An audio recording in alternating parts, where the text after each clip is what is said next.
5 August Sheikh হাসিনার পতনের পর রাষ্ট্র সংস্কারের প্রসঙ্গটি নতুন করে আলোচনায় আসে। সেই ধারাবাহিকতায় অন্তর্বর্তীকালীন সরকার বেশ কয়েকটি কমিশন গঠন করে।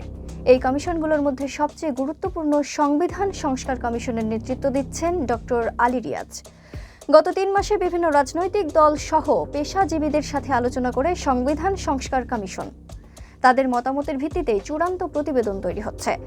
7 জানুয়ারি সরকার প্রধানের কাছে প্রতিবেদন হস্তান্তরের কথা রয়েছে।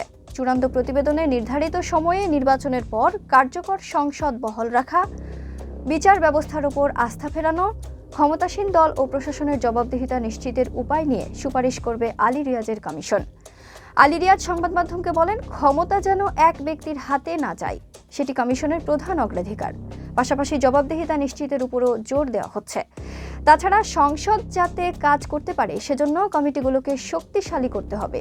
এদিকে সংসদে ফ্লোর ক্রসিং বা দলের সিদ্ধান্তের বাইরে না যাবার বিধান সংবলিত 70 অনুচ্ছেদ বাতিল এবং সরকার প্রধানের অসীম ক্ষমতা কমানোর ব্যাপারে রাজনৈতিক দলগুলোর মধ্যে ঐকমত রয়েছে বলেও জানান তিনি।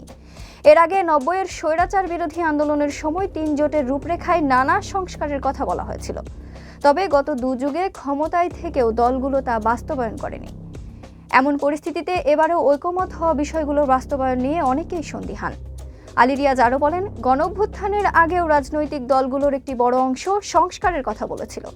কমিশনের সুপারিশ আদতে রাজনীতিবিদরাই বাস্তবায়ন করবে, দেশ তারাই চালাবে, এর কোনো বিকল্প নেই। তাছাড়া রাজনীতিবিদদের বিকল্প খোঁজাও দেশের জন্য বিপজ্জনক। এ সময়ে সাংবিধানিক প্রতিষ্ঠানগুলোকে কার্যকর রাখতে পারলে রাজনৈতিক সংকট কমবে বলেও তিনি আশাবাদ ব্যক্ত করেন।